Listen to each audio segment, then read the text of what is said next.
l'adversaire, mais l'adversaire c'est aussi ce qu'on va faire. Donc voilà, c'est celui qui va réussir à imposer son plan de jeu par rapport à l'autre qui devrait... Parce que c'était vraiment pas du tout une escrime attentiste et une escrime offensive. Et en tout cas qui a pris les devants sur les adversaires. Et on va voir là si la petite minute souvent d'observation a lieu ou si direct un des tireurs va prendre des risques. Ah, un petit problème là. L'épée de Gaëtan qui allume toute seule, il va la changer directement. Hein. Ouais. Ah, c'est vrai que c'est pratique hein, d'avoir une épée qui s'allume toute seule, mais c'est pas autorisé. Voilà. Allez, changement d'épée. On a bien sûr plusieurs armes hein, dans son sac.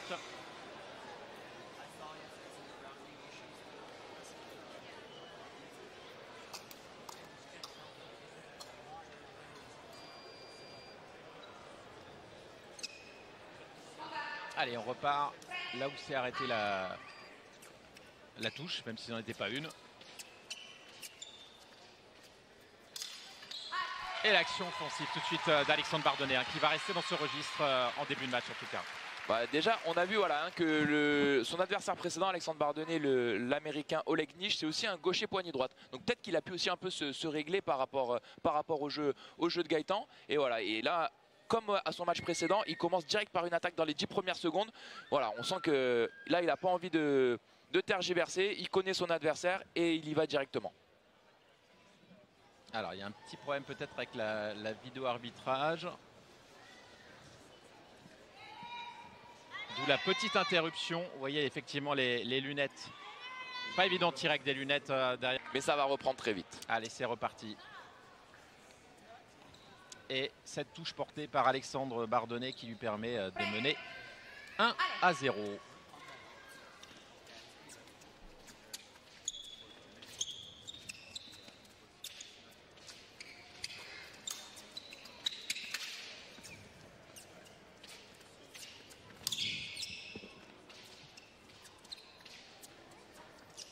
Alexandre, hein, toujours aussi mobile sur ses appuis.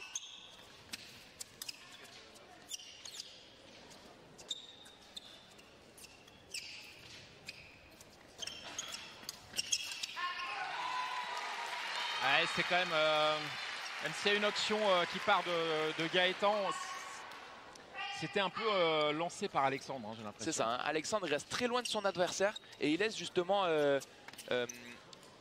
l'initiative à Gaëtan de rentrer dans la distance. Et vu que Alexandre est bien campé sur ses appuis, ça lui permet de réagir très vite de la pointe et de venir stopper l'avancée de Gaëtan. Allez, une touche double, vous avez vu les deux tireurs qui ont demandé à l'arbitre l'autorisation d'aller redresser la lame, cette lame qui peut se plier, il faut la redresser en dehors de la piste, hein, sinon c'est sanction, c'est carton. Et il faut demander l'autorisation à l'arbitre. Allez, 3-2 de toute d'avance en faveur du licencié de Levallois qui va conserver cette avance puisqu'il mène dorénavant 4-2 sur cette double. Voilà, hein, contrairement, voilà, Alexandre il continue dans le schéma du match précédent, c'est lui qui décide d'attaquer, c'est lui qui va aller vers Gaëtan. On sent Gaëtan un peu moins agressif hein, que contre Giveroli. Et voilà, et pour l'instant bah, il subit un peu le match contre Bardonnay. Ouais. Et c'est vrai, hein, j'imagine Baptiste qu'il faudrait peut-être, c'est facile à dire, mais que Gaëtan se remette un petit peu en mode combat comme tout à l'heure face à l'Italien, même si le style est différent hein, d'Alexandre Bardonnay, mais là il subit. Hein. C'est ça, hein, voilà. Gaëtan il doit reprendre un peu voilà, ce travail, faire un petit travail pour un peu exciter la main d'Alexandre pour qu'il la bouge un peu plus. Là on sent que voilà, c'est Alexandre qui décide. Et encore une fois, la distance se raccourcit et c'est Alexandre qui peut enchaîner pour toucher son adversaire. Allez, l'avance devient confortable. Hein. 6-2.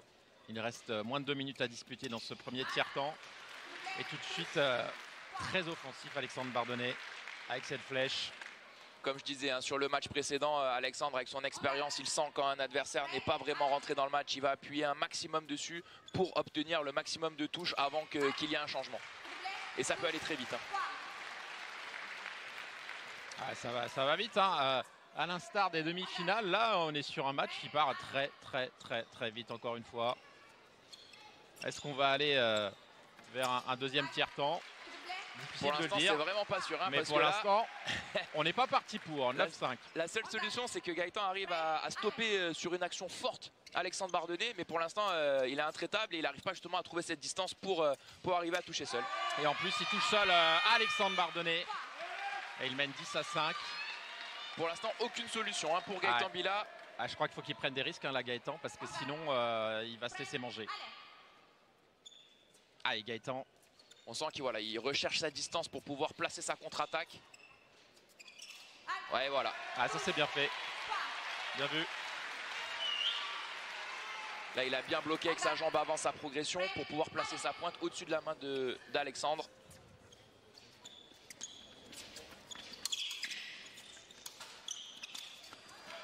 Et le double qui fait bien les affaires d'Alexandre Bardonnay. Allez, Gaëtan, on a envie que ce match dure. On n'a pas envie de prendre parti. On a envie de voir la belle escrime. C'est le cas pour l'instant. Mais on aimerait que ce soit... Allez, qu'on aille vers un deuxième tiers-temps, ce serait bien. Voilà, ça c'est peut-être le genre de touche qui peut faire peut-être ralentir un peu Alexandre Bardonnay. Une flèche, il a lâché peut-être un peu trop tôt. Gaëtan encore sur ses appuis qui lui permet de contrer son adversaire.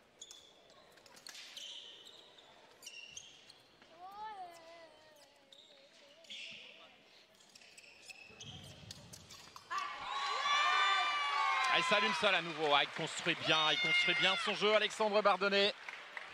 Voilà, et puis il n'a vraiment pas l'opportunité de rater à Gaëtan. Hein. Il n'a vraiment pas le droit à l'erreur. Et voilà, à cette intensité-là, bah forcément, on a plus de chances de rater que d'habitude. Et Alexandre qui en profite.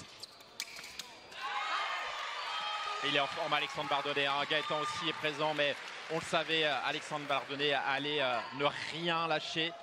Il tient à cœur à ce tireur voilà, de montrer qu'il sera le meilleur sur ce monal.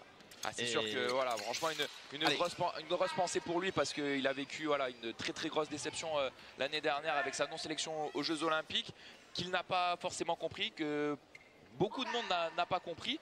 Et voilà, ça a été vraiment une épreuve pour lui de se relever et de le voir voilà, en finale du Challenge Monal et voilà, de le voir mener 14-8. Franchement, c'est vraiment très fort ce qu'il a fait cette saison. Et bravo à Gaëtan Bila, il était plus que 200e mondial, hein, c'est ça au classement. C'est ça. Il fait une finale de Monal.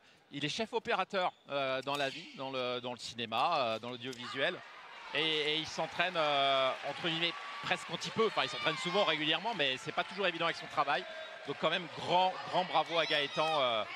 Bon, le match n'est pas terminé. C'est vrai que c'est quand même plutôt bien parti pour Alexandre, mais bravo à ces deux garçons. Voilà. Et voilà. Victoire 15-9 d'Alexandre Bardonnay qui a réussi, qui a atteint son objectif. Voilà la joie d'Alexandre. Franchement, magnifique édition du Monal, comme vous l'avez dit. Un grand bravo à ces deux tireurs qui avaient des problématiques différentes en arrivant sur cette compétition. Gaëtan qui a fait, voilà, on voit aussi voilà, l'amitié, les deux coéquipiers qui s'entraînent ensemble. Et maintenant, voilà, Bardeux qui profite, Alexandre Bardonnay qui profite de cette victoire.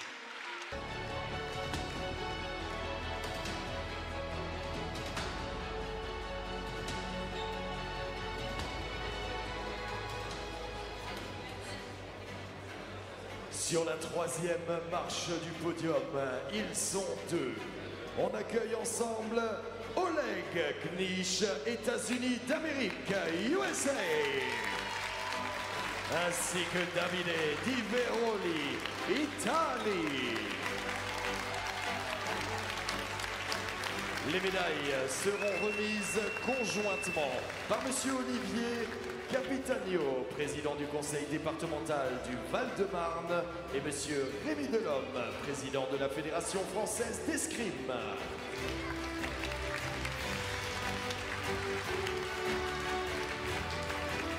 Les fleurs et les cadeaux remises par Patrice Marmouget, directeur opérationnel Île-de-France Randstad, et M. Hugo Keillard de chez Hugo Soft.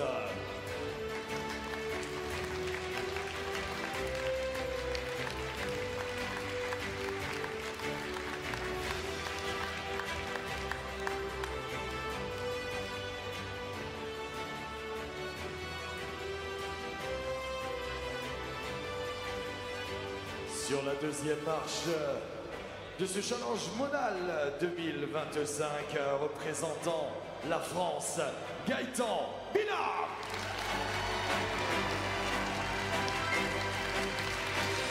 La médaille remise par Madame Yasmine Camara, vice-présidente de la région Île-de-France en charge de l'emploi et de la formation.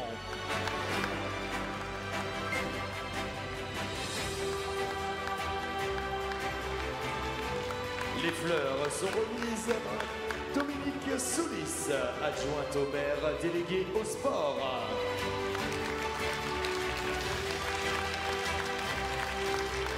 Cadeau remis par Muriel Guillemin, présidente de la VGA Escrime.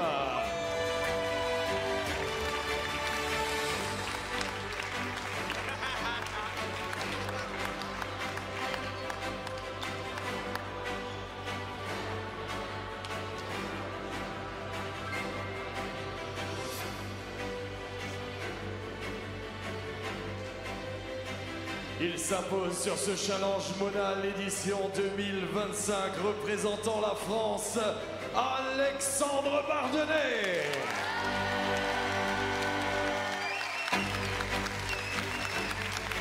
La médaille remise par monsieur Sylvain Berrios, député du Val-de-Marne.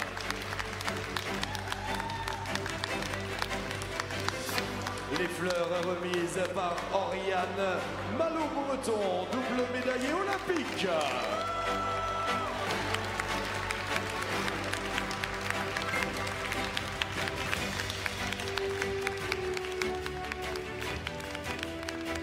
Le cadeau du club offert par Muriel Guillemin, présidente de la VGA Escrime.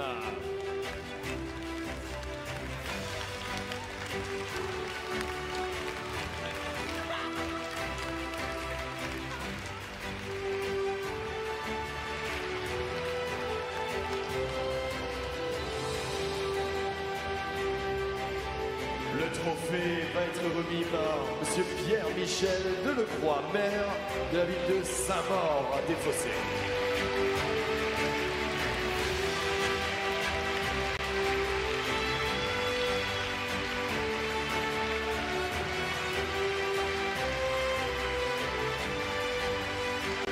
Applaudissements pour le podium de ce challenge Monal 2025. La photo officielle avec tous les remettants